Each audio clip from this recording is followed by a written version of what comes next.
அஸ்ஸலாமு அலைக்கும் friends. Morning ஒரு குட்டி மினி விளாக் பார்க்கலாமா? நைட்டே வந்து அப்பா ஃபோன் அடித்து சொல்லிட்டாங்க, காலையில் தண்ணி வரும், தூங்கிடாத, பிடிச்சிட்டு தண்ணி நல்ல தண்ணி வருது, தாமிரபரணி தண்ணின்னு சொல்லிட்டாங்க. அப்பா சொல்லிட்டாங்கன்னு காலையில் சீக்கிரமாக அலாரம் வச்சு எந்திரிச்சு டீப்பெல்லாம் மாட்டி போட்டுட்டு அது வருதுக்குள்ளே நம்ம அந்த பாத்திரத்தை எல்லாத்தையும் கழுவிடலாமன்னு கழுவிட்டு இருந்தேன்.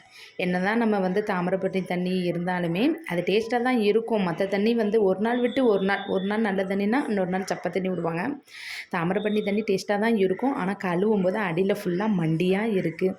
இப்படி தான் இருக்குது. கழுவிட்டு அதுக்கப்புறம் தண்ணியுமே கிட்ட 6:30க்கு விட்டுட்டாங்க. 6:30க்கு விட்டுட்டு கரெக்டாக 7:30க்கு அமர்த்திடுவாங்க. 1 ஹவர்.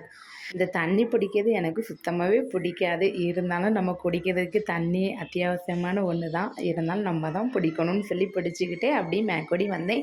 சரியான இருண்டு கிடந்துச்சு. நல்லா மழை வந்து வெளுத்து வாங்க போகுதுன்னு நினச்சேன். காலையில் வந்து பிரேக்ஃபாஸ்ட்டுக்கெலாம் ஒன்றும் கிடையாது. சாயா மட்டும் போட்டு குடித்தாச்சு. இந்த கிளைமேட்டுக்கு இதமாக சூப்பராக இஞ்சி சாயா போட்டு குடிச்சிட்டு பிள்ளைங்கள மதரசாவுக்கு வந்து அனுப்பி வச்சாச்சு. அவங்கள அனுப்பிட்டு தான் நான் வீட்டில் இருக்கக்கூடிய க்ளீனிங் ஒர்க் பார்த்துக்கிட்டு இருந்தேன். ஒட்டடை வந்து ஃபஸ்ட்டு அடிச்சிட்டு இருந்தேன். பிள்ளைங்க இருந்தாலே அவங்களுக்கு வந்து இது வந்து செட் ஆகாது. அலர்ஜி ப்ராப்ளம் என் பொண்ணுக்கு டக்குன்னு வந்து குணைக்கிரும். அதனால் அவங்க போன பிறகு ஒட்டடை அடிச்சுட்டு அதுக்கப்புறம் ஃபேன்லேயுமே தூசி ரொம்ப இருந்துச்சு. வீடியோ என்னால் எடுக்க முடியலை. இருந்த வரைக்கும் கவர் பண்ணிவிட்டு அப்படியே ஃபேனெல்லாம் தொடச்சி நீட்டான பிறகு தான் பார்க்கவே கொஞ்சம் இதாக இருந்துச்சு. அப்படி ஜன்னலில் ஃபுல்லாக அந்த கம்பிகள் எல்லாத்தையும் தொடச்சி விட்டுலாமேன்னு தொடச்சி விட்டுட்டு இருந்தேன்.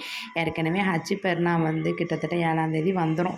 இனிமே வந்து நம்ம ஒவ்வொரு வேலையாக பார்க்கணும். சரி இப்போமே வேலையை கொஞ்சம் ஸ்டார்ட் பண்ணிடலாம் அப்படின்னு சொல்லிட்டு தான் ஜன்னல்கள் எல்லாத்தையுமே தொடச்சிட்டு வந்து தொட்டு பார்க்கும்போது பிசு பிசுப்பாக கையில் வந்து ஃபுல்லாக வந்து மண்ணாக ஒட்டுச்சு, தூசியாக இருந்துச்சு. இப்போ தொடச்சி விட்ட பிறகு பார்க்கும்போது நம்மளுக்கே கொஞ்சம் ஆச்சரியமாக தான் இருந்துச்சு. எப்போ சூப்பராக க்ளீனிங் ஆகிட்டுன்னு ஒரு சந்தோஷத்தோட அப்படியே வெளியில் வந்து பார்க்கும்போது சரியான மழை. பிள்ளைங்க மதரசா விட்டு மழையில் தான் வரப்போதோன்னு வெளியில் உட்காந்து பார்த்துக்கிட்டு இருந்தேன்.